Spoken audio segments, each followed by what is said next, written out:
السلام عليكم. النهاردة بقى هنعمل اختراع يا كوتش الحلاوة السبريد من حتة حلاوة كانت قديمة عندنا.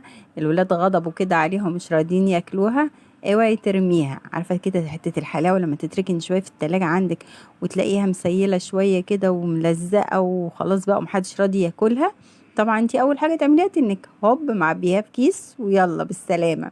لا احنا بقى من النهاردة مش هنرميها، هنعملها احلى حلاوة سبريد لسندوتشات المدرسة. اختراع يا كوتش ومش مكلفة خالص. بصوا السندوتشات القمر دي من نفس عجينة العيش الكايزر اللي كنا عاملينها قبل كده مع بعض، بس انا قطعتها زي العيش الفينو كده. ممكن تبروميها تبقى زي التوست وتقطعيها قطع. انت بتشكليها زي ما انت عايزة. العجينة جميلة في ايديكي وبتطلع معاكي اي شكل انت عايزاه وبتطلع قطنية كده وجميلة. عملنا منها السندوتشات كده للولاد جميلة. بصي حتة الحلاوة المركونة اللي مرضوش ياكلوها، حتة بسيطة هي بس يعني ايه، مش هتكلفك حاجة. حتى لو انت اشتريتيها هتعمل لها مثلا 10 جنيه. هي تبصي ملزقة ازاي وعاملة ومحدش راضي بقى ياكلها. انا بقى دلوقتي هحولها لك للاختراع اللي انت شفتيه من شوية. اللهم صل وسلم على سيدنا محمد. وكمان هنطعمها بطعم السوداني، اللي هي زبدة الفول السوداني. هنعملها احنا دلوقتي مباشر. دول حبة سوداني ما يجوش برضو ب2 جنيه مثلا. ممكن تعمليها بزبدة اللوتس، ممكن تعمليها بالبندق، ممكن تعمليها بطعم القهوة اللي بالنسكافيه مثلا او بالبندق. يعني بتطعميها باي طعم انت عايزاه، وممكن تسيبيها عادي زي ما هي كده خالص بتطلع طعمها حلو. اول حاجة السوداني انا قشرته ونضفته، هحمصه شوية على النار كده واديله تسخينة عشان يطلع كده الزيوت اللي فيه ويبقى معايا طعمه حلو. هبتدي بقى اطحنه في المطحنه، مش هزود له اي حاجه زي ما هتشوفيني كده. هفضل اضرب بيه في المطحنه مع درجه حراره السخونيه اللي انا سخنته بيها على النار. هيبتدي معايا يدوب كده واحده واحده ويسيح لحد ما يتحول للزبده. هو كده بدأ اهوت يتفرم خالص ناعم. هفضل اضرب فيه واقلبه، افضل اضرب فيه واقلبه.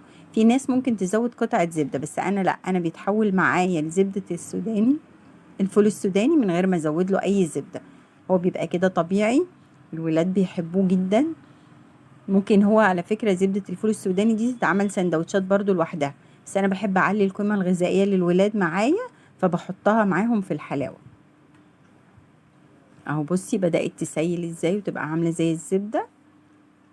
دي النتيجه اللي انا عايزاها، بس انا برضو هضرب شويه كمان علشان انعمها اكتر من كده. ممكن سمسم، يعني حط لهم اي حاجه مفيده.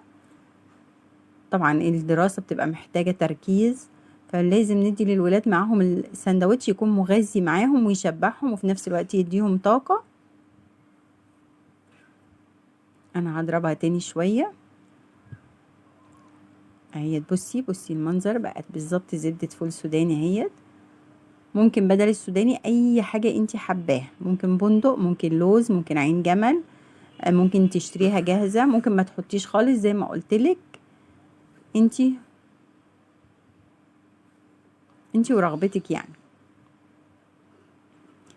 اهيت هنبتدي بقى نجهز للحلاوه السبريد بتاعتنا. اول حاجه بجيب اهوت الطاسه بتاعتي على النار، بحط فيها شويه لبن. طبعا انتي بتقدري كميه اللبن حسب كميه الحلاوه اللي معاكي.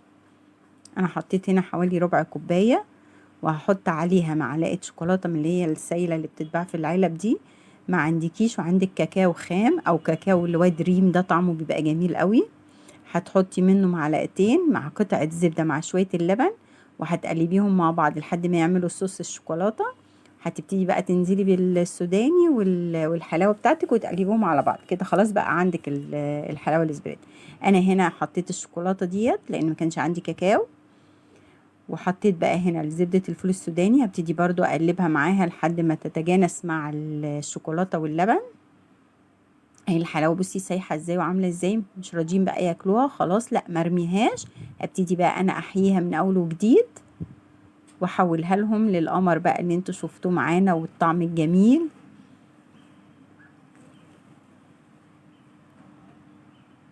اهو هبتدي بقى افرفط كده الحلاوه واحده واحده وادوبها في قلب الصوص اللي معايا ده.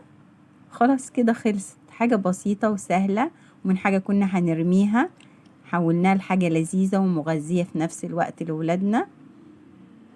ممكن عادي تسيبيها بيضة زي ما هي، ما تحطيش شوكولاتة خالص ولا كاكاو، يعني شوية اللبن تدفيهم على النار بقطعة زبدة صغيرة وتحطي الحلاوة عليها وتقلبيها، هتبصي تلاقيها اتحولت معاكي برضو للحلاوة السبريد، بس هتبقى من غير شوكولاتة. دي انا عملتها لهم بطعم الشوكولاتة لان طبعا الاطفال كلها العشق عندهم طعم الشوكولاتة.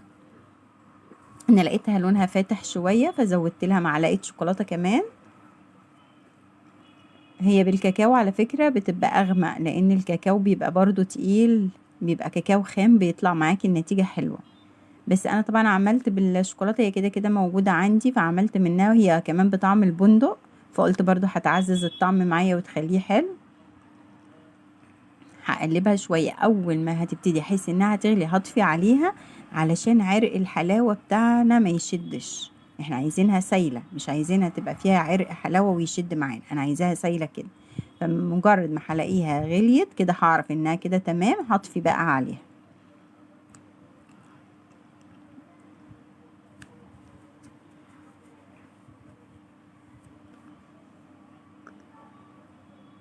كده هي اتجانست كلها مع بعضها، اهي بدأت تغلي معايا اهي من الجناب كده بقى خلاص تمام. انا هطفي عليها وهزود لها ذرة فانيليا عشان تديها ريحة حلوة وطعم. الفانيليا بتنقل طبيعي الحاجات، يعني بتديها نكهة كده حلوة وريحة حلوة. اهي تعبيها بقى في اي علبة نضيفة عندي، علبة او برطمان زي ما انت تحبي، اي حاجة عندك تكون بغطا، وهتحطيها وهتعملي لهم من الناس سندوتشات. حتى لو دخلت التلاجة مش بتجمد يا جماعة، هي بتفضل سايلة زي ما هي كده، لان شوية اللبن اللي احنا حطيناهم مع لو انت حاطة زبدة بقى مع لبن وكاكاو، او لو زي انا حاطة شوكولاتة سايلة، فالحالتين هي الشوكولاتة السايلة دي برضه بيبقى فيها نسبة دهون اللي هي زبدة او زيت يعني. فانتي لو هتعمليها بالكاكاو الخام او بالكاكاو اللي هو بتاع دريم او النسكويك، اي نوع كاكاو انتي بتحبيه وبتثقي في طعمه، هتحطي معاه قطعة زبدة مع شوية اللبن هيديكي نفس النتيجة. والعيش القمر ده زي ما قلتلك نفس عجينة العيش الكايزر اللي عملناه على القناة، بس انا شكلته على شكل الرغيف العيش الفينو، طالع معايا برضو قطني وهش كده وجميل.